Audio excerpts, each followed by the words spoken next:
वक्त की पाबंदियों को तोड़कर जब कोई परिंदा मुडेर पर आकर सुरीली सदा देने लगे, जब कोई बेबसी, मिस्कीनी, लाचारी और बंदिशों से आगे की सोच रखता हो, जब कोई अपनी ज़िंदगी में कामयाबी हासिल करने की खातिर अपनी ताकत, अपनी हिम्मत, अपने हौसले से ज़्यादा मशक्क़त करने का मादा रखता हो, तब यकीनी तौर पर कहा जा सकता है कि ऐसे शख्स के कामयाबी कदम ज़रूर चूमती है। दोस्तों, ज़िंदगी में मंजिल पाने की ललक ईमानदारी से शुरू होकर उस शख्स को कामयाबी की दहलीज पर लाकर खड़ा कर देती है। तब जाकर ये कामयाबी कभी न ख़त्म होने वाली एक ऐसी उड़ान में तब्दील होती है जो न सिर्फ उस शख्स को गले लगाती है, बल्कि उसके माथे पर बेहद हसीन और एक शानदार बोसा भी देती है।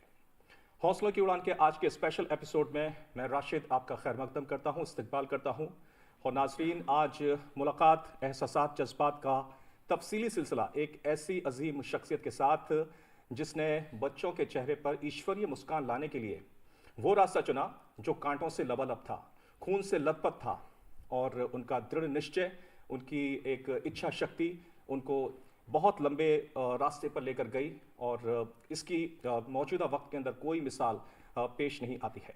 आइए बहुत अदब और एहतराम के साथ हम इस्तकबाल करते हैं, खैर मकदम करते हैं।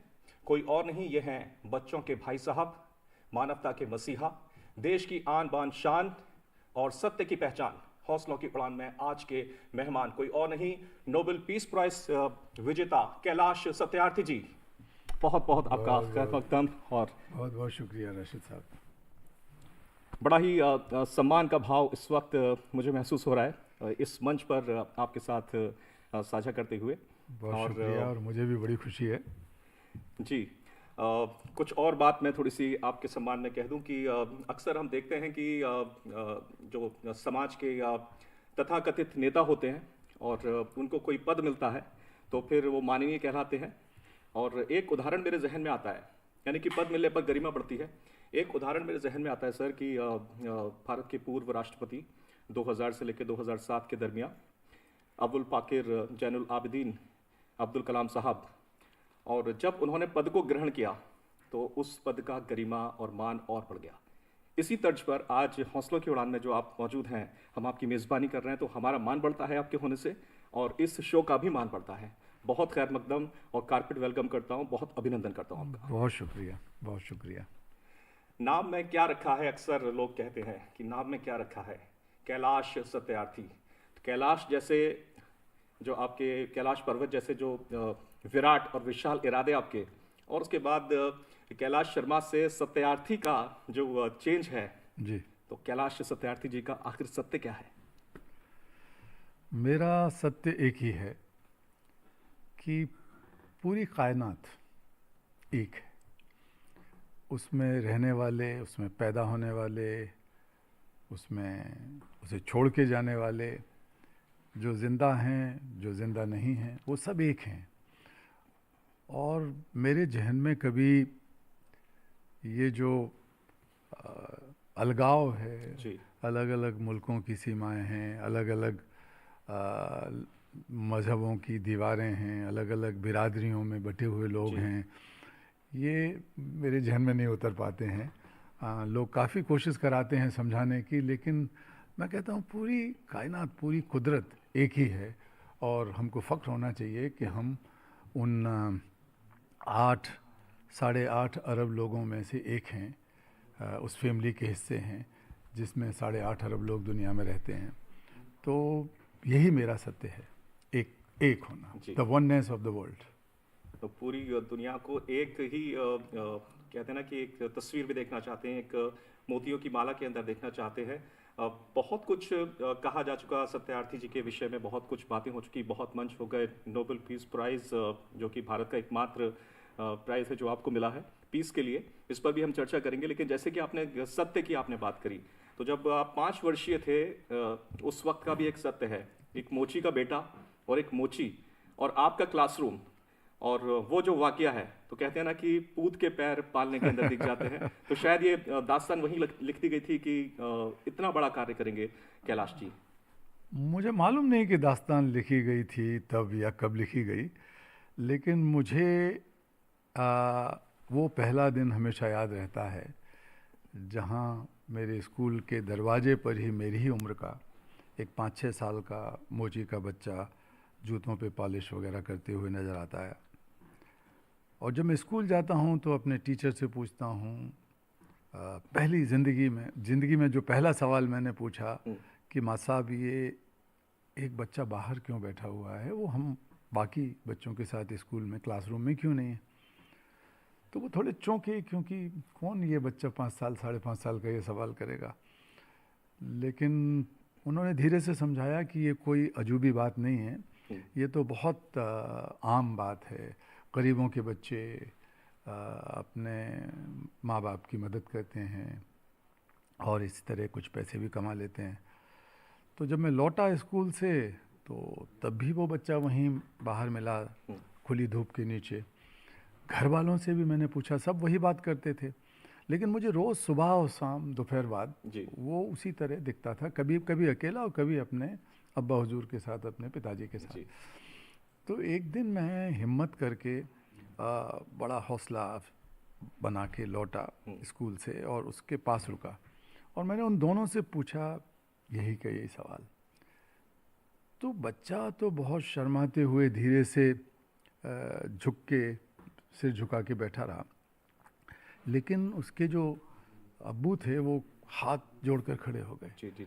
और बड़े उनके चेहरे पर जो एक तरीके से कहिए कि होपलेसनेस, बेबसी और इस तरह का जो भाव था। फिर धीरे से बोले हाथ जोड़े हुए, बाबूजी, मैंने तो कभी सोचा नहीं, मेरे तो बाप दादे सब यही काम करते थे और मेरा बच्चा भी कर रहा है। फिर उन्होंने थोड़ी देर के लिए रुके, 1-2 लम्हों के लिए। इसके बाद बोले, देखिए बाबूजी, स्कूल जाने के लिए तो आप लोग हैं, हम तो यही काम करने के लिए पैदा होते हैं। तो मैं कुछ समझा नहीं, मैं रोने लगा कि मेरी माँ, मेरे टीचर सब ये समझा रहे हैं कि ये तो आम बात है, कोई ख़ास बात नहीं है। लेकिन दूसरी तरफ ये भी यही कह रहे हैं कि स्कूल जाने के लिए तो आप हैं। तो मुझे ये जात पात की गहराई ये सब मालूम नहीं थी। इतनी कम उम्र में जान भी कैसे सकता था मैं।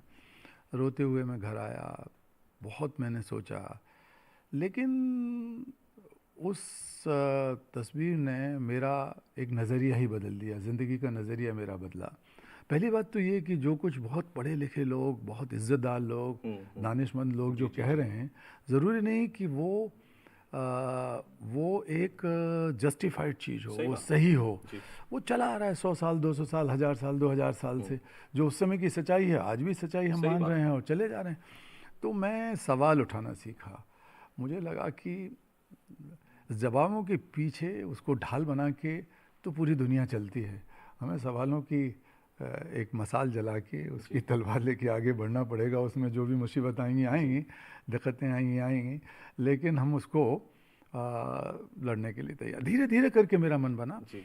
तो एक तो ये नज़रिया, और दूसरा ये कि मैंने देखना शुरू किया कि हमारे इर्द गिर्द छोटी मोटी दुकानों पर, चाय के ढाबों पर उसी तरह के बच्चे, उसी उम्र के बच्चे इस तरह की मशक्क़त कर रहे हैं और एक तरीके की ग़ुलामी कर रहे हैं। तो फिर मेरा मन धीरे धीरे बन गया कि ये तो मुझे मंजूर नहीं है और मैं उसे नामंजूर करता हूँ और मैं एक नई ज़िंदगी शुरू करूँगा। जो आंसू आपके आंखों में आए 5 वर्ष की उम्र के अंदर, फिर वो सिलसिला यूं ही ताउम्र चलता रहा। कई मौक़ों के ऊपर जब मैंने आपके बारे में जानकारी जुटाने की कोशिश की तो आपके पुत्र हैं भुवन, हाँ। उनसे भी मेरी चर्चा हुई। तो आपकी कहानियाँ सुन के मैं भी द्रवित हुआ। और आपकी पुत्री हैं अस्मिता जी, तो ये भी आपके साथ कारवां के अंदर हैं। और वही आंसुओं का जो सिलसिला फिर वो खून के अंदर भी तब्दील हुआ, कांटों के अंदर भी तब्दील हुआ। और इस पर कहा जाता है कि अश्क आंखों में आए जाते हैं फिर भी हम मुस्कुराए जाते हैं। अश्क आंखों में आए जाते हैं फिर भी हम मुस्कुराए जाते हैं। कभी गुलशन की आबरू के लिए आशियाँ खुद ही जलाए जाते हैं। जी, ये तो मान के ही चलना चाहिए कि जब आप एक जैसे कहना चाहिए कि शोषण की, अत्याचार की, मजलूमियत की दीवार के साथ सिर टकराते हैं तो खून निकलना लाजमी है। और फिर आपको तैयारी करना चाहिए कि वो खून कभी बेकार नहीं जाता। जी। अगर हम रहें भी ना भी रहें और वो दीवार न टूट पाई, तो भी जो पीछे आने वाले लोग हैं वो देखेंगे ये किसका खून था और क्यों था, जी। और वो फिर हथौड़ा तैयार कर लेंगे, कुछ और चीज़ तैयार कर लेंगे, लेकिन वो दीवार टूटनी है, जी। जिसे आप कहते हैं कि जुल्म की दीवार है। जी। आपकी इस आपने कहा कि हम रहें ना रहें, इसी पर एक लाइन मुझे और याद आ रही है कि तू चल ए नज़ीर इस तरह कारवां के साथ, तू चल ए नज़ीर इस तरह कारवां के साथ, जब तू न चल सके तो तेरी दास्तां चले। जी जी जी। तो आपने वो तो बात पैदा कर दी है। ये निश्चित ही है आपकी उम्र हज़ारों साल की हो और इसी तरह से आप कार्य करते रहें, हम ये दुआ करते हैं। लेकिन जो आपने मील का पत्थर रखा है वो जी। निश्चित ही बहुत लंबे समय तक जाएगा। इसी मामले में मैंने मैं भी कभी कभी लिखता हूँ, जी। तो एक कविता लिखी, बहुत सारी कविताएं लिखी, किताब भी मेरी छपी। तो एक कविता का हिस्सा है कि उनसे जाकर कह दो कि मैं मरा नहीं हूँ, उनसे जाकर कह दो कि मैं मरा नहीं हूँ, मरते वो हैं जिनके सपने मर जाते हैं, जिनके ख्वाब मर जाते हैं वो मरते जी। हैं, और मेरे ख्वाब बहुत बड़े हैं और बहुत जिंदा हैं। जी, 72 साल की उम्र में भी आप लगातार ख्वाब देखे जा रहे हैं और नया ख्वाब आपका कंपैशन को लेकर है, दया को लेकर है और इन सब पर हम आएंगे। लेकिन क्योंकि आपका एक सफ़र है, आपकी एक परिवार है और परिवार ने भी आपको बहुत मजबूत बनाया और ख़ास करके जो आपकी जीवन संगनी है, यूं कहें कि वो जीवन संगनी ना होकर आपकी संघर्ष संगनी है, जी। तो शायद ज़्यादा बेहतर होगा। बिल्कुल बिल्कुल, बहुत बहुत शुक्रिया, ठीक कहा आपने। मुझे बहुत फ़ख्र है सुमेधा जी पर, जी। जी। और मैं नहीं सोचता कि उनके बग़ैर इतना लंबा, इतना मुश्किल कांटों भरा सफ़र हम तय कर सकते थे। और शायद वो एक ही ऐसी वाइफ होंगी किसी की कि जिनको एक साथ अपने बेटे भुवन और अपने पति को अस्पताल में घायल, खून से लथपथ जाके देखना पड़ा, इसलिए नहीं कि वो किसी ज़मीन जायदाद के लिए लड़ रहे थे, बल्कि वो उन बच्चों को आज़ाद कराने के लिए लड़ रहे थे, जो बच्चों को वो जानते भी नहीं थे। ना ठीक मैं बात है। जानता था, ना भुवन जानता था, लेकिन नेपाल से आए कुछ बच्चियों को हम छुड़ाने गए तो हम पर बहुत भयानक हमला जी। जी। हुआ और हम लोग अस्पताल में थे। लेकिन जब सुमेधा जी वहाँ आई तो देखा उन्होंने कि हम दोनों ज़िंदा हैं, तो हमारे ख्वाब भी ज़िंदा थे, हम भी ज़िंदा थे, तो वो मुस्करा दी, दुखी हुई, बाद में रोईं चिपट के हम दोनों से, क्योंकि बहुत बुरी हालत थी, हमारी आईसीयू में थे। लेकिन वो बहादुर महिला हैं, तो उनकी बहुत ताकत रही, और यही वजह है कि भुवन भी और अस्मिता भी जैसे कहते हैं ना, घुट्टी में माँ के दूध के साथ जी। बड़े हुए, उसी दूध को पी के बड़े हुए, तो वो आगे इसी तरह के उर्दू में हमशीरा कहा जाता है। हाँ, हमशीरा कहा जाता है। तो हमशीरा मैंने भी बचपन में उर्दू पढ़ी जी। तो कहीं कहीं मेरे अल्फाजों में आप देखेंगे कि कुछ उर्दू के लफ्ज़ आ जाते हैं। जी। तो मुझे बड़ा शौक़ था, बल्कि आप यकीन मानिए कि मैंने हिंदी अंग्रेजी से पहले उर्दू में अलिफ बे पे ते लाम मीम ये सब पढ़ डाला, क्योंकि मेरे घर के बाहर ही एक ऐसा इलाका है जिसमें बहुत मुस्लिम भाई बहन रहते थे। तो एक काजी साहब रहते थे, बहुत भले आदमी थे, वो अपने चबूतरे पे बैठ के बच्चों को उर्दू पढ़ाते थे, तो कलमा सिखाते थे, कुछ और सिखाते थे चीज़ें। तो मैं भी देखता रहता था दूर से, तो उन्होंने कहा बेटा तुम भी आ जाओ, तो हमको भी लगा कि तो अच्छी बात है, तो हमने कुछ लिखने सीख लिए।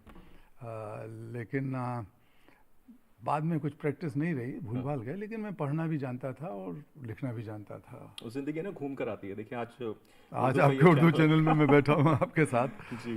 जो जिक्र आपने किया थोड़ा सा खून में लथपथ होने का, ये वाकया संभवतः गोंडा का है। हाँ जी, एक हाँ जी, सर्कस से बच्चों को छुड़ाने के दरमियान। हाँ जी, थोड़ा सा रोशनी डालें इस पर कि क्या वाकया हुआ, कैसे ये मुश्किल पैदा हुई आपके सामने। हम लोग तो इस तरह के गुलाम बनाए गए बच्चों को आज़ाद कराने की मुहिम में जद्दोजहद में लगे ही रहते थे। लेकिन एक बार हुआ यूं कि नेपाल के कुछ माँ बाप हमारे पास आए और केवल उन्होंने इस भरोसे पर, शायद हम पर ही उन्हें सबसे ज़्यादा भरोसा था या अकेले हम पे ही भरोसा था, और हमारे दरवाजे पर दस्तक दी कि हमारी बच्ची कई कई सालों से फंसी हुई हैं और हम ढूंढ रहे हैं उन्हें, और जिस सर्कस में वो लाई गई थी वो सर्कस है ही नहीं कहीं इंडिया में। तो हमने जब बहुत ज़्यादा तहकीकात की तो पता लगा कि उस सर्कस का नाम बदल दिया गया है और किसी और सर्कस के और नाम पे चल रहा है वो। तो हमने ढूंढ निकाला।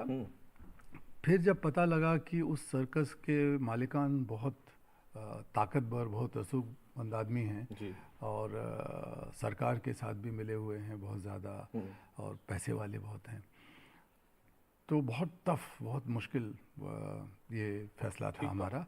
लेकिन हम लोगों ने कहा कि जब हमारे पास ये माएँ आई हैं और हम पे भरोसा करती हैं तो हम तो जाएंगे।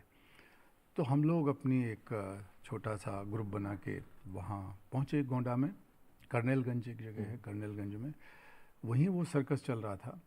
पहले एक कुछ रेकी की उसकी तो हमने ढूंढ लिया कि वो लड़कियां हैं पुराने फ़ोटोज़ वगैरह के आधार पर। तो फिर हमने जब उसको रेस्क्यू ऑपरेशन शुरू किया, पुलिस में हम गए, हमने कलेक्टर को शिकायत की। तो वो कलेक्टर तो हमारे कुछ खिलाफ था पहले से, किसी वजह से, और बहुत नाराज़ हुआ कि ये तबाही कर रहे हैं, सर्कस को बर्बाद करने के लिए आए हैं, इंडस्ट्री को बर्बाद करते हैं कैलाश जी, और ये वो, और हमारे लोगों को भगा दिया। हमारा बेटा भी उसमें शामिल था, वो नया नया वकील बना था और नया उसने काम लिया था। अब चूँकि लड़कियां नेपाल की थीं, फिर रिपेट्रिएशन का मामला, रिहेबिलिटेशन उनका कैसे होगा, ये सब था, कानूनी दावपेच उसमें थे। तो वो बेटा हमारा गया पहली बार, वो बहुत बहादुर है। और वहाँ पुलिस भी और एसडीएम भी उनके साथ मिले हुए थे, मालिकों के साथ। तो बड़ी चतुराई से हमको अंदर ले गए और वहाँ थोड़ा झंझट में हमको उलझा दिया। तब तक उन्होंने सारी बच्चियों को वहाँ से गायब कर दिया। हमें कोई बच्ची मिल नहीं रही थी, तो हम ढूंढ रहे थे, लेकिन वो बहुत अंदर तक हमें ले गए। और आप जानते हैं कि सर्कस तो एक तरह का किला होता है, छोटा सा फोर्ट्रेस है, और चारों तरफ उसकी लोहे के बैरिकेड्स हैं, बल्कि टीन वगैरह से, लोहे की चद्दरों से उसे रखा जाता है चारों तरफ घेर के, क्योंकि हाथी, शेर वगैरह सब होते हैं उसके अंदर, तो उसकी बहुत हिफाजत रखी जाती है। तो अंदर जब हम पहुँचे तो एकदम वो मालिक का बेटा निकल आया और उसने आते से ही हम लोगों पर गर्मा गर्मी दिखाई। हमने भी कहा कि हमें, लड़कियां तो थीं अभी, कल रात तक तो शो कर रही थीं, अभी कहाँ हैं।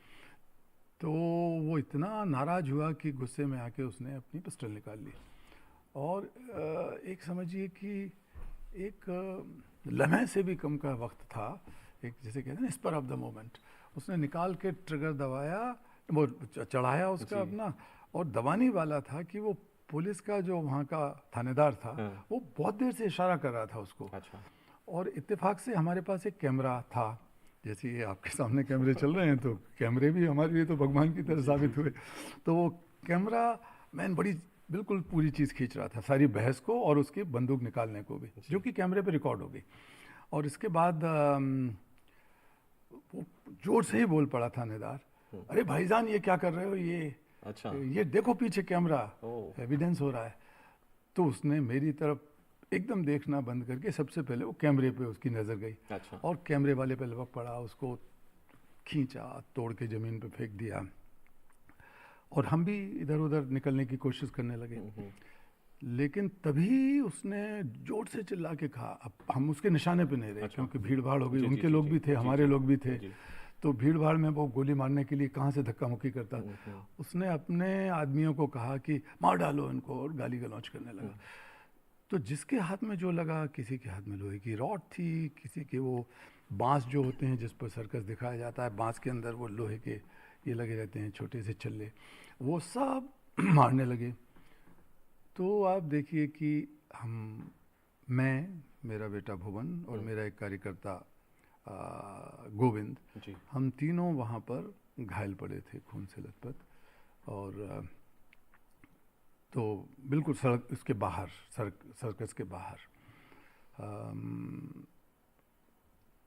और वो मारपीट करके, चूँकि जनता भी इकट्ठी होने लगी, वो घायल पड़ा छोड़कर हमें चले गए।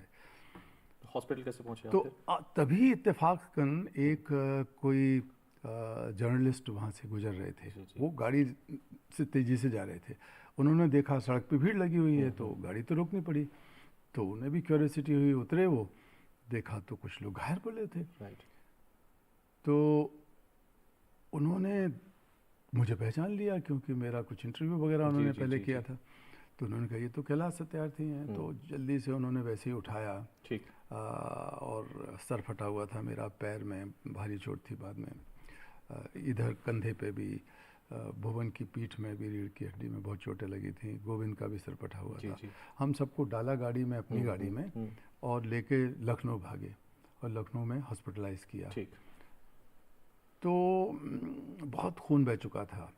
लेकिन हम लोगों ने फैसला किया कि, मैंने फैसला किया कि अब जब तक मेरी ये बेटियां नहीं मिलेंगी तब तक मैं अनशन करूंगा, मैं उपवास करूंगा।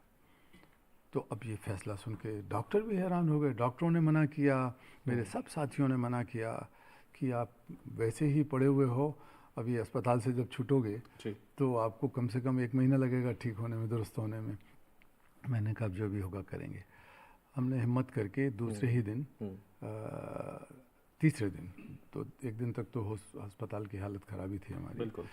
तो तीसरे दिन जाके और लखनऊ की विधानसभा के आगे, असेंबली के आगे एक तो बना लिया, कुछ तख्त वगैरह रख लिए और एक टेंट लगा के और अनशन शुरू कर दिया। अब जगह जगह खबर पहुंची, एक आंदोलन सा बन गया, लोग बहुत उसमें शामिल हुए। तो 5 दिन के बाद मेरा वो किडनी ख़राब होने लगी क्योंकि कुछ खा पी नहीं रहा था मेरा, और खून काफ़ी बह चुका था शरीर से, ब्लड लॉस बहुत हो चुका था। तो डॉक्टरों ने आके देखा, रोज़ ही देख रहे थे डॉक्टर, तो हमारे डॉक्टर भी अनशन कर रहे थे? हाँ, अनशन कर रहे थे। तो अनशन 5 दिन अनशन किया। इसके बाद उस खून निकलने के बाद भी, जबकि हमें और अच्छी चीज़, खुराक की ज़रूरत थी और ये था, तो फिर उनके डॉक्टर भी आए, अस्पताल के सरकारी डॉक्टर। तो उन्होंने मुझे फिर पुलिस की मदद से उठा के और ले जाके हॉस्पिटल में ज़बरदस्ती सलाइन वगैरह चढ़ा दी और ये सब किया। नतीजा क्या निकला फिर उसका? नतीजा ये निकला कि उस मामले को हाई कोर्ट ने लिया, लखनऊ बेंच ने, हाई कोर्ट की, उत्तर प्रदेश की। और हाई कोर्ट ने बहुत सख्त आदेश दिए गवर्नमेंट को, चीफ सेक्रेटरी को और वहाँ के डायरेक्टर जनरल पुलिस को पर्सनली, कि वो इनको प्रोड्यूस करें। एक उन्होंने टाइम लिमिट लगा दी, 48 आवर्स या कुछ था, 72 आवर्स, उसमें ला के दें लड़कियों को, सबको। जी, जी, जी। तो हम तो राशिद मियाँ केवल 12 लड़कियों को आज़ाद कराने पहुँचे थे, लेकिन 24 मिल गई। क्या बात है। तो क्योंकि 12 के तो माँ बाप हमारे पास आए थे, लेकिन 24 बच्चियाँ वहाँ से आज़ाद हुई। और तब हम, अनशन तो हमारा टूट ही गया था। जी, जी। लेकिन फिर मुझे हॉस्पिटलाइज़ किया गया। हॉस्पिटलाइज़ तो होना ही था, मुझे दिल्ली ला के हॉस्पिटल में रहना पड़ा, फिर घर पे भी रहा मैं। लेकिन वो बेटियां हमारी यहाँ आके, हमारे दिल्ली में मुक्ति आश्रम है, वहाँ रुकी। लेकिन मैं भूलता नहीं हूँ कभी उस चीज़ को कि एक उनमें से ऐसी लड़की थी, 15 साल की करीब होगी, जिसका 2 बार एबॉर्शन कराया गया था, 2। और बहुत छोटी थी, बहुत मासूम थी। तो उसे आदमी नाम के जानवर से नफ़रत हो गई थी। वो किसी आदमी को देखना नहीं चाहती थी, बात नहीं करना चाहती थी, घबरा जाती थी, चक्कर आने लगते थे उसे। तो मैं पट्टी वट्टी बांधे हुए था। जब थोड़ा ठीक हुआ तो मैं उन सब बच्चों से मिलने गया, हफ्ते 10 दिन बाद। तो वो लड़की नहीं आई, बाकी लड़कियां बैठी थी। 23 लड़कियों को मैं कुछ हंसा रहा था, बातचीत कर रहा था, कुछ खिला पिला रहा था। तो सब ने कहा कि वो तो आएगी नहीं। लेकिन मैंने देखा कि कोई परछाई कमरे में से निकली। मैंने बोला नहीं कुछ, जानबूझ के मैं कुछ उत्साह भी नहीं दिखाया मैंने। और वो धीरे धीरे करके वो परछाई पीछे आ गई मेरे। मैं समझ गया कि संभव है वही लड़की है जी। तो अचानक इतने पीछे आके उसने, जब मैं सबसे कह रहा था कि बच्चों, बेटियों, तुम मेरी बेटी की तरह हो, अब स्कूल जाओगी सब लोग, नेपाल में हम ये तुम्हें यकीन दिलाते हैं कि तुम्हारी तालीम शुरू करेंगे। जी। तो वो उसने ज़ोर से हाथ रख के मुझे डांटते हुए कहा कि आप क्या मजाक कर रहे हैं, अब हम बच्चे कहाँ हैं, अच्छा। हम तो इतने बड़े हो गए। हम्म। तो 15 साल की बेटी ने डांटते हुए कहा मुझे कि अब स्कूल कब जाएंगे, हम तो बड़े हो गए। तो मैंने कहा, मैंने उसे पास में लिया, मैंने उसका हाथ पकड़ा, तो उसने हाथ पकड़ने दिया, मैंने कंधे पे हाथ रखा, बोली क्या मैं आपको अपना अब्बू कह सकती हूँ। तो मैंने उसे गले से लगाया, मैंने कहा हाँ बेटा, तुम अभी बहुत छोटी हो और स्कूल भी जाओगी, और क्यों नहीं कह सकती अब्बू। तो उसके अब्बू की डेथ बहुत जल्दी हो गई थी, और बहुत गरीबी की वजह से माँ ने कुछ बहकावे में आके थोड़े बहुत पैसे ले लिए और उसको लालच दिया कि लड़की बहुत कमाएगी और चाहे जब आ जाएगी लौट जी के जी। नेपाल, लेकिन कभी नहीं जा पाई।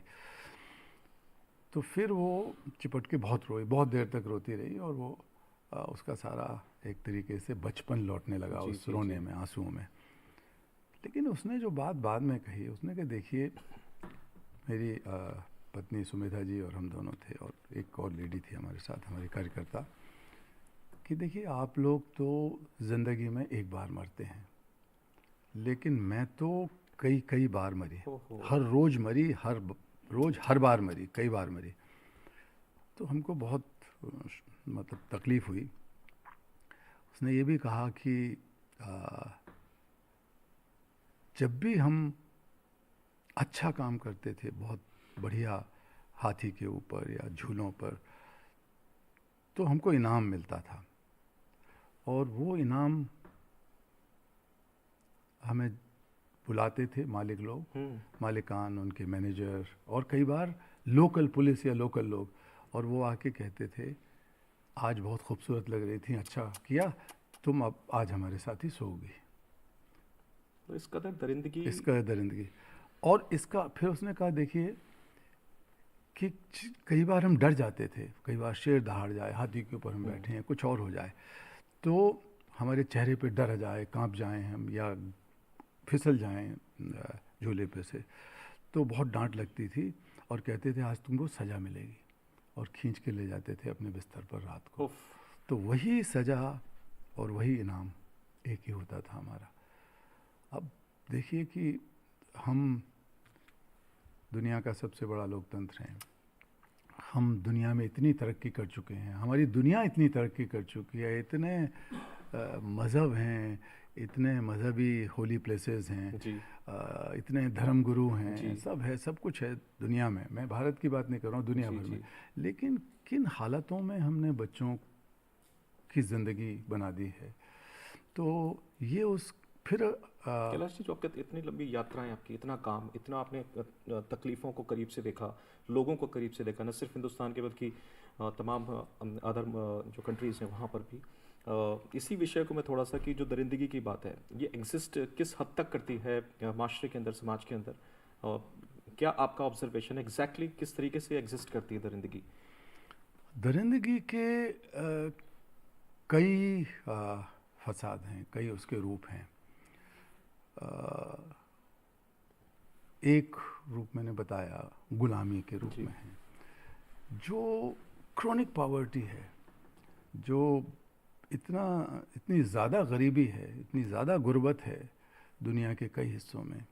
आप चले जाइए जो दक्षिण अफ्रीका का, जी सब जी सहारन जी। अफ्रीकन कंट्रीज़ हैं, जो वेस्टर्न अफ्रीकन कंट्रीज़ हैं, उनमें गुर्बत इतनी ज़्यादा है कि छोटी छोटी बच्चियाँ अपने जिस्म फरोशी के धंधे में लगी हैं, छोटे छोटे बच्चों के भूख से मरने की खबरें आती हैं, और वो दरिंदगी हमारे सामने है।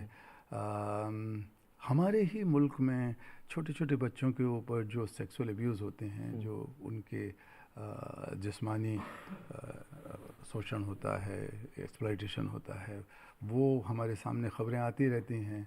बच्चों को चुराया जाता है, बहलाया फुसलाया जाता है, तो ये एक दरिंदगी का रूप है। लेकिन इस वक्त मैं बहुत ज़्यादा इस बात से दुखी ऑप्टिमिस्टिक। हूँ और नाखुश भी हूँ। अच्छा। मैं पहले पेसिमिस्टिक तो नहीं हूँ, मैं जी। ऑप्टिमिस्टिक ही कहूँगा, लेकिन अभी उसको बहुत बड़ा चैलेंज की तरह मान रहा हूँ कि आप देखें कि पूरी दुनिया में और गवर्नमेंट का एक आंकड़ा भी है कि हर घंटे तकरीबन छः पाँच छः बच्चों के 5-6 बच्चों का ऊपर अपहरण ये होता है। होता है, अपहरण होता है, और उनमें से ज़्यादातर बच्चों को जानवरों से भी कम कीमत में ख़रीदा बेचा जाता है, कहीं गुलामी के लिए, कहीं वेश्यावृत्ति के लिए, कहीं भिखमंगी कराने के लिए, ये सब होता है। लेकिन जो मैं अभी कह रहा था हम्म, कि पूरी दुनिया में जो इस समय वार चल रहे हैं, युद्ध चल रहे हैं, हम्म, तो उनके चलते करीब करीब 47 करोड़ बच्चे उन इलाकों में रह रहे हैं, उन देशों में रह रहे हैं, उन मुल्कों में जहाँ पर युद्ध चल रहे हैं आपस में, जी या कुछ और इस तरह के वायलेंस चल रही है भयानक रूप से, उन बच्चों को उसका शिकार होना पड़ रहा है दुनिया भर में। बच्चों ने कभी कोई फसाद पैदा नहीं किए, कहीं बिल्कुल युद्ध सही बात पैदा नहीं किया, उसके लिए वो कोई जिम्मेवार नहीं बिल्कुल नहीं है। है, ये उनका पाप नहीं है, जी ये पाप हमारा है, बड़े लोगों का है, जो पढ़े लिखे लोग हैं, जो बड़े बड़े ओहदों पर बैठे हैं, जो बिल्कुल फैसले लेते हैं। बिल्कुल फैसला कौन लोगों का बिल्कुल ये है, फैलाया हुआ सारा जहर और उसकी आग में। वही देखने में लगता है कि नैतिकता की बातें होती हैं, पावर है, सब कुछ हाँ है, लेकिन हाँ फिर हाँ, भी लेकिन बच्चों को भुगतना पड़ रहा है, जी वो हम कर रहे हैं ये गड़बड़ और बच्चों को भुगतनी पड़ रही है। और मैं हमेशा ये कहता हूँ कि अगर एक भी मासूम बच्चा कहीं भी किसी हिंसा का शिकार होता है और उसे अपनी जान गंवानी पड़ती है, भगवान ने, खुदा ने उसको पैदा किया जी सबसे खूबसूरत नेमत के तौर पर, इससे बेहतरीन क्या चीज़ है हमारी ज़िंदगियों में जो बच्चे के रूप में आती है। जी लेकिन उसको हम लोग कभी जिहादों में, कभी दंगों में, फसादों में, या तो वो खुद मरेगा, उसके माँ बाप को कई बार मरना पड़ता है, ये सब क्यों है? और एक भी बच्चा अगर इसका शिकार होता है जी तो मैं मानता हूँ कि दुनिया अभी तक सभ्य नहीं हुई सब है, नहीं हुई। इसको सिविलाइज यूँ नहीं कहेंगे हुई है। कि बर्बाद गुलिस्तां करने को एक ही उल्लू काफ़ी है। हाँ, बर्बाद यहाँ तो गुलिस्तां करने को एक ही उल्लू काफ़ी है, यहाँ जहाँ तो हर शाख पे उल्लू साफ बैठा पे हो, उल्लू बैठा हो। अंजाम गुलिस्तां क्या होगा। हाँ, तो ये एक बड़ी चुनौती का जी काम है, लेकिन मैं उस चुनौती को चुनौती मानता हूँ। मैं उससे डर नहीं रहा, मैं उससे घबरा के हार के नहीं बैठूंगा कभी, लेकिन किसी भी बच्चे को इस तरह नहीं मरने दूंगा। हार नहीं मानूंगा, हाँ, गार हार नहीं नहीं ठानूंगा, अटल जी ने बहुत काल के बढ़िया कपाल बात पर की। लिखता हाँ, और लिखता मिटाता हूँ। मिटाता हूँ, गीत नए गाता हूँ। जी की वही आपकी कुछ जी कहानी है। और जब आपको नोबेल पीस पुरस्कार मिल रहा था और जब आप स्पीच देने के लिए गए, तो वो लम्हा मैंने देखा था। फिर आपने जो अपनी वक्तव्य शुरू किया, और उस वक्तव्य में आपने कहा कि जो बच्चों के चेहरे पर जब मुस्कान आती है तो मैं उसमें ईश्वर देखता हूँ, जी ईश्वरीय मुस्कान आती है। जी, वो है ना, घर से मस्जिद बहुत दूर है यारो, एक रोते हुए बच्चे को हंसाया जाए। चलो यूं किया चलो जाए यूं कि किया जाए, कि एक रोते हुए रोते हुए बच्चे बच्चे को। को हंसाया जाए। और इसी तर्ज पे आप आगे भी जाएं कि जो दुनिया बनाई हम लोगों ने, ईश्वर ने तो सबको एक समान ही रखा है, ये दुनिया तो हमारी बनाई हुई है। तो वही कि बैर कराते, मस्जिद मंदिर बैर कराते, मधुशाला की तो बात जी मैं जी नहीं जी जी, करता, लेकिन मेल ये जो कराती नशा मधुशाला। है जी अलगाव का, ये नफरत का, जी वो मधुशाला से ज़्यादा बुरा नशा है, ज़्यादा जहरीला नशा है, ज़्यादा जहनियत को बर्बाद करने वाला, मुल्कों को बर्बाद करने वाला नशा है, समाजों को बर्बाद करने वाला, नस्लों को बर्बाद करने वाला जी नशा है नफरत का। और वो हिंदुस्तान की विरासत नहीं है ये। जी हिंदुस्तान में मोहब्बत की सीख दी गई कहानियाँ है, लिखी गई हज़ारों हैं। हज़ारों जी सालों से कहानी वही चल रही है और वही चलनी चाहिए। और हमारे डीएनए में मोहब्बत है, जी। और हमें तो दुनिया भर से नफरत मिटाने के लिए आगे बढ़ना है। आपको मैं दो तरीके से रिलेट करता हूँ। जो नोबेल पीस प्राइज़ आपको मिला है, संभवतः ये गांधी जी अगर जिंदा होते तो उनको शायद मिल चुका होता, लेकिन उनको ना मिलकर ये पहले आप ऐसे व्यक्ति हैं जिनको नोबेल पीस पुरस्कार से नवाजा गया। देखिए, अगर गांधी जी को ये मिल गया होता तो गांधी जी को तो कुछ मिलने वाला नहीं था, लेकिन नोबेल प्राइज़ की जो अहमियत है, जो उसकी इज्जत है, जो उसकी आबरू है, वो 1000 गुना ज़्यादा हो जाती। निश्चित ही गांधी जी का एक बहुत बड़ा इम्पैक्ट है। और कैलाश सत्यार्थी जी को जो नोबेल पीस पुरस्कार मिला, पुरस्कार तो एक तरफ है, लेकिन जो कार्य होता है और अगर उसका इम्पैक्ट एक बहुत कहे ना कि वृहद स्तर पर अगर जाए तो शायद उसकी वैल्यू और भी ज़्यादा बढ़ जाती है। मुझे नहीं मालूम, क्योंकि मैं तो सही बता रहा हूँ आपको कि सोच भी नहीं सकता था, मेरे जहनियत में भी कभी बात नहीं आ सकती थी, मेरी कल्पना में, इमेजिनेशन में ये बात नहीं आ सकती थी कि एक दिन मुझे नोबेल पुरस्कार के लिए चुना जाएगा। लेकिन ये तय है कि मैं भारत के बाहर दुनिया भर के मुल्कों में करीब 150 मुल्कों में काम कर रहा था, नोबेल पुरस्कार के भी 15-20 साल पहले से। और जहाँ जहाँ भी बच्चों के साथ जुल्म हो रहे थे, वहाँ वहाँ मैंने कोशिश की कि अपने काम को आगे बढ़ाया जाए, उस आंदोलन को आगे बढ़ाया जाए। बल्कि 1998 में मैंने एक ग्लोबल मार्च अगेंस्ट चाइल्ड लेबर किया, जो दुनिया के 103 मुल्कों से होके गुजरा। वो 6 महीने की यात्रा थी, 6 महीने का मार्च था, लगभग 6 महीने का। और 6 महीनों में वो 3 तरफ से चलना पड़ा उसे। एक अफ्रीका से, सौ पाउलो से, एक लैटिन अमेरिका, नहीं सॉरी, अफ्रीका में केप टाउन से, लैटिन अमेरिका में सौ पाउलो से, ब्राज़ील से, और एशियन मार्च मनीला से। ये तीनों मार्च साथ साथ चले और जिनेवा में जाके मर्ज हुए। तो वो दुनिया में कहा जाता है कि हिस्ट्री में, ह्यूमन हिस्ट्री में सबसे बड़ा मास मोबिलाइजेशन रहा है अब तक बच्चों की खातिर। जो सबसे ज़्यादा पीछे हाशिए के बाहर धकेले गए बच्चे हैं, उनको सामने लाने का सबसे बड़ा एक अभियान था, ये सबसे बड़ा आंदोलन था। और उसका नतीजा भी निकला, अंतर्राष्ट्रीय कानून बना, इंटरनेशनल लॉ बना यूनाइटेड नेशंस का, और उसके बहुत अच्छे नतीजे निकले। तो काम हम कई देशों में किए और उसके नतीजे भी अच्छे निकले। क्यूआर कोड स्कैन करो, 5000 का कैशबैक पाओ। वाह, दिल बन गया। यूपीआई पिन एंटरिंग सिर्फ पैसे भेजने के लिए। आरबीआई कहता है जानकार बनिए, सतर्क रहिए। अरे सर, मैं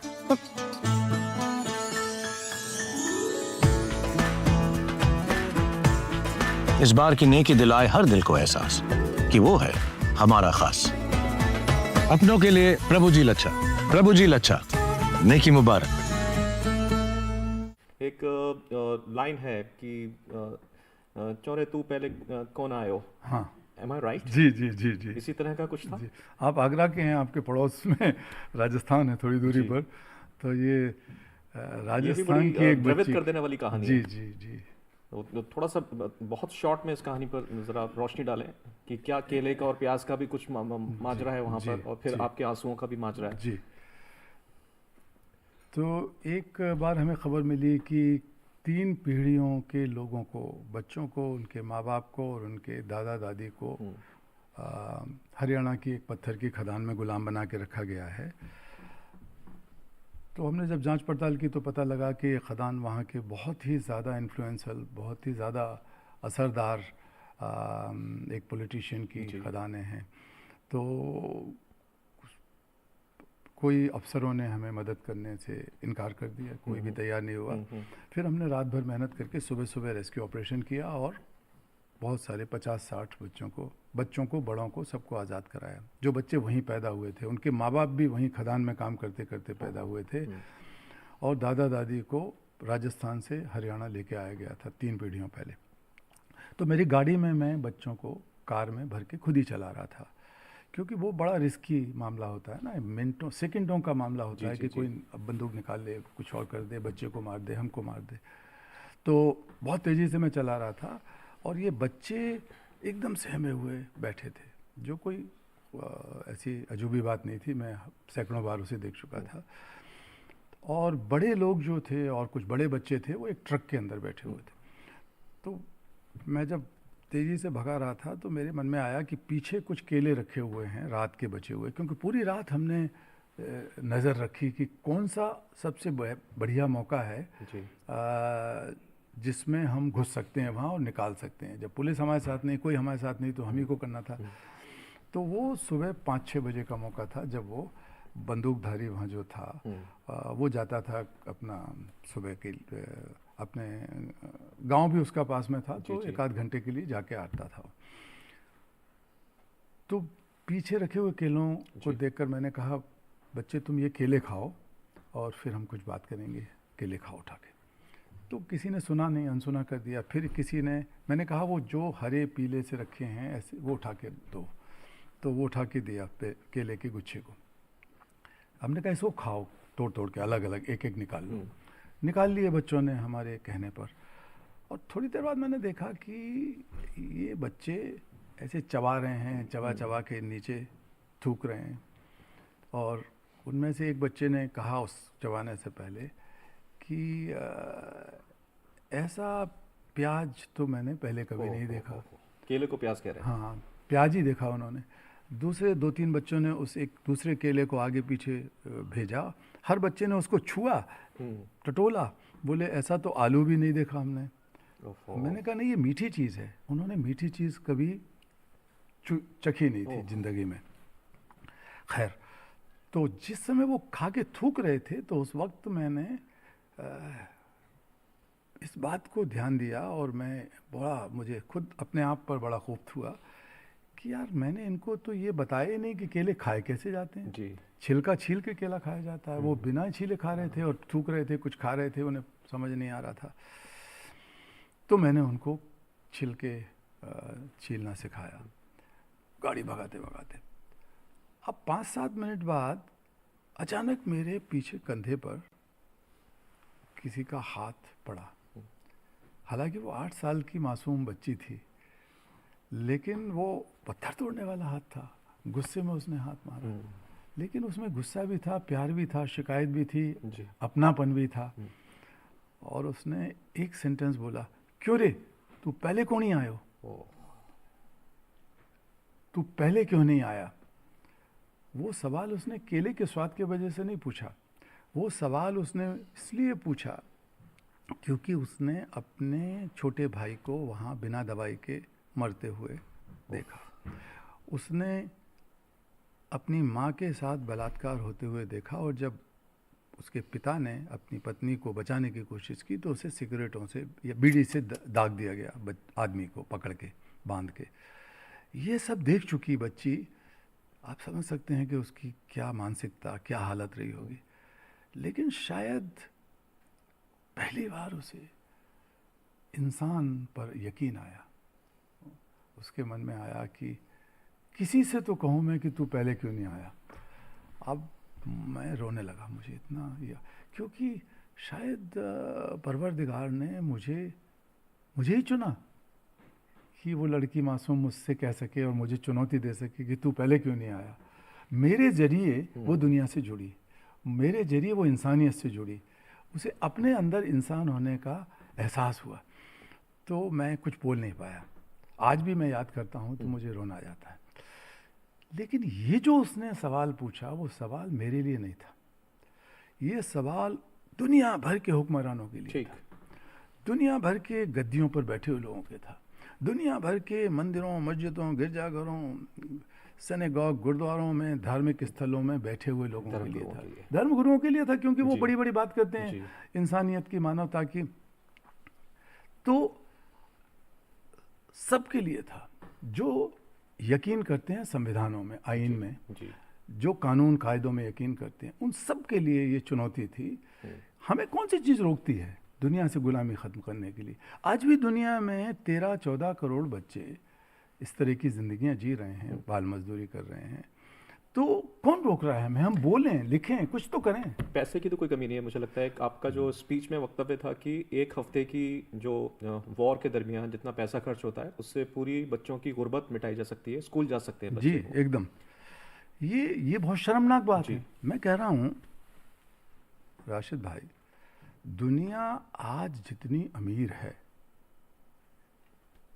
कभी पहले नहीं थी। दुनिया जितनी जानकारी है जिसके पास, इतनी ज्ञानवान दुनिया है, दानिशमंद है, इतनी नॉलेज है, इंफॉर्मेशन है, टेक्नोलॉजी है, सब कुछ है। दुनिया में जितने कानून, कायदे, आईन, संविधान आज हैं उतने पहले कभी नहीं थे। लेकिन इन सब के बावजूद दुनिया जितनी बिखरी हुई, टूटी हुई, एक दूसरे से अलग महसूस कर रही है, एक जो मन में ये आ गया, अरे यार हमें क्या करना, क्या वजह है इसकी?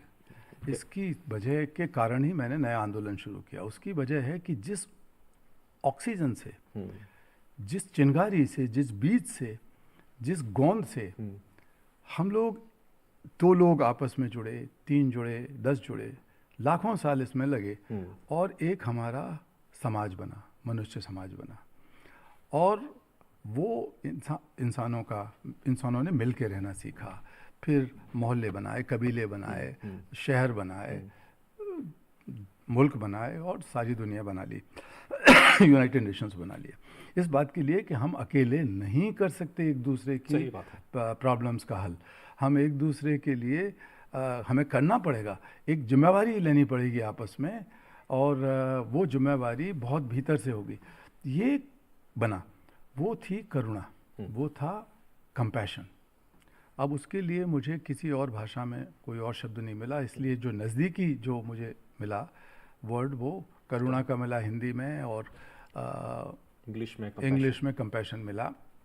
रहमत भी कहते हैं लोग उर्दू में, हम अल्लाह मियाँ को कहते हैं रहमान और रहीम जी। तो वो उसमें दया और करुणा दोनों हैं। कहते हैं ना कि पर आपने वर्ड यूज़ किया कि परवरदिगार आलम, मोहताज हैं तेरे हम, तो तेरे नाम के सहारे बेदम में आएगा दम। बिल्कुल। आपकी जो यात्रा है ना, इतना कुछ है कि मुझे लगता है एक शो के अंदर समेट पाना बड़ा मुश्किल होगा। इतना सारा आपका काम है, इतनी अचीवमेंट्स हैं, इतने प्रयास हैं, और ख़ास करके भारत यात्रा एक आपने निकाली, फिर पूरे जैसा आपने जिक्र किया कि विश्व पूरा एकजुट हुआ उसके साथ, फिर नोबेल पीस प्राइज़ जो आपको मिलता है, और ये आपकी फितरत शुरू से रही। जैसे कि मैंने शुरुआत में जिक्र किया था कि एक कॉबलर के बच्चे को आपने देखा तो दयालुता का भाव आपके अंदर आया। फिर उसके बाद आपने अपनी माँ के गहने बेचकर इंजीनियरिंग की बड़ी पढ़ाई की और उसको छोड़ दिया। फिर आपने ये रास्ता इख्तियार किया। फिर आपको जो नोबेल पीस प्राइज़ मिलता है उसके तमाम धनराशि जो कि करोड़ों के अंदर थी वो आपने अपनी फाउंडेशन के नाम कर दी, और जो मेडल था वो राष्ट्र को समर्पित कर दिया। प्रणब मुखर्जी के साथ आपका एक किस्सा है, तब थोड़ा सा मुख्तसर से अंदाज में उसको बताते हैं। जब मैं राष्ट्रपति जी थे उस समय मिला उनसे, तो उन्होंने बहुत सारी बात की, बड़े वो इमोशनल हो गए, बहुत जज्बाती हो गए अपनी बात कहते कहते। उन्होंने कहा कि देखिए, हमारे मुल्क में आज एक भी नोबेल पुरस्कार नहीं है। एक था जो पीस का, शांति की बात नहीं कर रहे थे, वो जनरल किसी भी सब्जेक्ट का। तो रविन्द्रनाथ टैगोर जी का था, शांति निकेतन से वो चोरी हो गया और ख़त्म। तो अब बताइए कि अब आप पुरस्कार लाएंगे तो बहुत हमें खुशी होगी कि भारत की धरती पर वो रखा रहेगा, यहीं तो रहेगा। तो मैंने ठीक है, मैंने सोचा। फिर जब हम घर लौट रहे थे उनसे मिलके, मेरी पत्नी, मेरे बच्चे और मैं, तो हमारे मन में ख्याल आया कि यार जब एक ही जहाँ रखा जाएगा तो हम अपने गले से चिपका के क्यों रखेंगे, हमारी आने वाली नस्लों के लिए हम ये क्यों रखेंगे। वो खुद कमाएंगे, मेहनत करेंगे, अपनी बनाएंगे नस्ल में। तो मेरे 2 बच्चे तो बैठे ही थे दोनों। तो उन्होंने कहा बात तो सही कह रहे हैं पापा। तो मैंने कहा इसको हमारे राष्ट्र के नाम, नेशन के नाम समर्पित कर देते हैं। तो सब लोग बैठ के, सब लोग खुश हुए, सब लोगों ने ये सलाह दी कि ऐसे ही करना चाहिए। तो मैंने राष्ट्रपति जी को चिट्ठी लिख दी, वो यकीन नहीं कर रहे थे। उन्होंने मुझे बुलवाया, बातचीत की। उन्होंने कहा दुनिया की हिस्ट्री में किसी ने ऐसा नहीं किया अब तक, तो कैसे ले लूँ मैं पुरस्कार की, कोई इस तरह का प्रावधान नहीं है, कोई ये सिस्टम नहीं है, तो प्रोटोकॉल नहीं है। तो हमने कहा अब आप जाने, अगर आप ये नहीं लेंगे मैं तो आपको दे दूंगा, फर्स्ट, पहले नागरिक हैं, फर्स्ट सिटीजन, नहीं तो मैं गांधी जी की समाधि राजघाट पर उसको रखाऊंगा और वो रख लेंगे संभाल के, जैसे भी रखना है उन्हें, वो सबका है, वो मेरा नहीं है। तो बोले कि मैं नहीं कर सकता कुछ, और ये ले नहीं सकता। तो मैंने सोचा राजघाट पर रख दूंगा। लेकिन जब पुरस्कार लेके लौटा मैं, उससे पहले ही मुझे 1 दिन पहले ही खबर मिली कि वो मान गए हैं कि हम ले लेंगे, हमने नया प्रोटोकॉल बना लिया है जो दुनिया में कहीं नहीं। तो मैं बड़ा खुश हुआ। तो फिर हम जब उनको देने गए तो वो भी और दूसरे लोग भी यकीन नहीं कर रहे थे, बार बार पूछवा रहे थे कि इसका रेप्लिका तो नहीं है, डुप्लीकेट तो नहीं है। मैं रेप्लिका है, डुप्लीकेट से मैं भरोसा नहीं करता, जो ओरिजिनलिटी है वही ठीक है। तो मैंने उनके हाथ में दे के पूरे देश को दिया, हर जनता को दिया, आपको दिया, आपको दिया, आपको दिया, सबको देते हुए मैंने उनसे कहा, वो बहुत जज्बाती थे, बोल नहीं पा रहे थे। आप देखिए कि उनके हाथ एकदम कांप रहे थे। पुरस्कार उनके हाथ में नोबेल प्राइज़ थी, तो मैंने तो यूँ दे दिया, पकड़ा दिया। और मुझे कबीर दास का एक दोहा याद आया उस समय का, और मैंने कहा मेरा मुझ में कुछ नहीं, जो कछु है सब तोर। तोर का मतलब हर देशवासी। जो कछु है सब तोर, और तेरा तुझको सौंपते क्या लागत है मोर। इसीलिए मैंने शुरुआत में कहा था कि देश की आन बान शान वो इसी वजह से था। तो अब वो रखा हुआ है राष्ट्रपति के म्यूजियम में, और मैं भी उसे एक दूरी से देख सकता हूँ। मेरे बच्चे, मेरा पोता जो होने वाला था उस समय थोड़े दिन, सब लोग कह रहे थे कि पोते को हो जाने दो, वो छू लेने दो उसे। मैंने कहा आज की ही डेट में हज़ारों पोते हुए होंगे, हज़ारों लोग हुए होंगे देश में, तो वो भी ऐसे ही देखेगा जैसे दूसरे लोग देखेंगे। तो राष्ट्रपति भवन में वैसे ही रखा हुआ है, सबका है वो, अब मेरा तो है नहीं। तो आप जाएं और राष्ट्रपति भवन के म्यूजियम के अंदर आपको कैलाश सत्यार्थी जी को जो मेडल मिला है, पीस नोबेल प्राइज, वो आप देख सकते हैं। हालांकि छूने का मौका नहीं मिलेगा, हम लोग देर हो गए कर शुरुआत में मिले होते तो शायद उसको छू पाते। कार्यक्रम के हम अंत की तरफ आ गए हैं बिल्कुल। और जो आपके नाम की मैंने शुरुआत में चर्चा की थी कि कैलाश शर्मा से कैलाश सत्यार्थी बन गए। सत्य की खोज उसका एक मतलब है, और एक वाकया भी उसके साथ जुड़ा हुआ है कि अनटचेबिलिटी के साथ जो आपको मुश्किल पैदा हुई, और उसके बाद आपने ये फैसला किया कि आप उस वक्त तो शायद आपने आधिकारिक रूप से अपने नाम चेंज नहीं किया था, लेकिन ये जो एक जर्नी शुरू हुई तो ये शायद वहीं पर इसकी एक कहते हैं ना कि चिंगारी कोई भड़कती है, तो वही मौका था। बहुत मुख्तसर से वक्त में थोड़ा बताइएगा सर। जब हमारा देश गांधी जी की सेंटेनरी मना रहा था उनके जन्म की, तो बहुत बड़ी बड़ी बातें उनके बारे में लोग करते थे कि छुआछूत ख़त्म होनी चाहिए, अनटचेबिलिटी पाप है वगैरह वगैरह। तो मैंने सोचा कि हमारे शहर विदिशा में, मध्य प्रदेश में क्यों ना एक ऐसा भोज रखा जाए, एक फीस्ट रखा जाए जिसमें यही महिलाएं जो सुबह मैला साफ़ करती हैं, उस समय खुले पैखाने हुआ करते थे, पैखाना साफ़ करती हैं, उनको बुलाया जाए, वो खाना पकाएंगी। और शहर के नेता जो बड़ी बड़ी बातें करते हैं वो तो ज़रूर आएंगे। मतलब मैं 15 साल का था, तो 15 साल में मैं काफ़ी आदर्शवादी था, एक बहुत आइडियलिस्टिक था। मैंने सोचा आएंगे ही कह रहे हैं तो हम गए साइकिल उठा के, मैं और 3-4 दोस्त। पहले उन माँओं को तैयार किया जो कह रही थी कि ऐसा कभी नहीं होगा, तुम पागल बच्चे हो, तुम जानते नहीं हो क्या है, लेकिन किसी तरह मान गई, वो राजी हो गई। फिर नेताओं के घर गए तो वो तुरंत राजी हो गए, उन्होंने कहा हाँ हाँ, अरे इससे अच्छी क्या बात हो सकती है, हम तो आएंगे, ज़रूर आएंगे, ज़रूर आएंगे, यकीनन आएंगे। अब गांधी जी का एक नया चबूतरा बना था, वहाँ ये प्रोग्राम हुआ, खाना बन गया, खिचड़ी बन गई, खिचड़ी और आलू। और 7 बजे का टाइम था, 7:30 बज गए, 8 बजे। तो हम लोग मानते थे नेता लोग हमेशा लेट आते हैं, तो 8:30 तक कोई नहीं आया, 8 तक कोई नहीं आया। तो फिर हम 2-3 बच्चे साइकिल उठाकर उन नेताओं के दरवाजे खटखटाने गए। किसी ने कहा उनका आज पेट खराब है, किसी ने कहा चलो चलो हम आ रहे हैं, और किसी ने कहा कि हमारा हाई कमान से बातचीत है, ऐसे बहानेबाजी। लेकिन कुछ लोगों ने कहा आ रहे हैं। तो हम 9 बजे, 9:30, 10 बजे तक इंतज़ार करते रहे, 10:30 बज गए, लेकिन एक भी आदमी, एक भी नेता वहाँ नहीं पहुँचा। और मैं आंखें मुंह दिखाने के काबिल नहीं था उन माँओं को जिनको हाथ पकड़ के पैर छू के मैंने मनाया था कि आप आइए अम्मा जी, आप खाना पकाइए, लोग खाएंगे ज़रूर। एक नहीं आया। लेकिन गांधी जी की एक बड़ी मूर्ति लगी थी, उसके पीछे खड़े होकर मैं रोने लगा। और फिर चुपचाप आंसू पोंछते हुए आके बैठ के मैंने अपना निवाला उठाया पहला खिचड़ी का, और मैं फूट पड़ा एकदम, मुझे अपने आप पे कंट्रोल नहीं कर पाया। तभी एक माँ का हाथ, स्पर्श, छुअन उसकी मेरे पीछे आई और ऐसे सहलाने लगी। अछूत जाने वाली, माने जाने वाली माँ की प्यार भरी छुअन। और उसने कहा बेटा तू क्यों रो रहा है, तूने तो जो किया वो तो कोई नहीं कर सकता था, इस शहर में तो कोई सोच भी नहीं सकता, और तूने खाना शुरू किया हमारे लिए। उसकी आंखों में भी आंसू थे। तो हम लोगों ने खाना खा लिया। जब घर पहुँचे तो घर पे जो हमारे बिरादरी के लोग थे, जात बिरादरी के और फैमिली वगैरह के, वो इकट्ठे थे वहाँ। कई लोग, नेता लोग नहीं थे पॉलिटिकल, लेकिन धर्म के नेता, जाति के नेता, वो हमारे फैमिली को बहुत गरिया रहे थे, कह रहे थे कि क्या हो रहा है, ये लड़के ने बड़ा पाप कर दिया, तुम्हें अब पूरा जाति से निकाल देंगे, समाज से निकाल देंगे। और वो हाथ जोड़ रहे थे हमारी माँ वगैरह। तो मुझे जब मैं पहुंचा तो बड़ा गुस्सा आया। अंत में ये हुआ कि मैंने कहा कि इन्होंने कोई गलती नहीं की है, मैंने मुझे करो। अंत में उन्होंने मुझे अलग एक कमरा परिवार वालों ने दे दिया, मैं अलग कर दिया गया। और उसी रात मैंने सोचा कि ये लोग मुझे जात बिरादरी से बाहर करने वाले कौन होते हैं।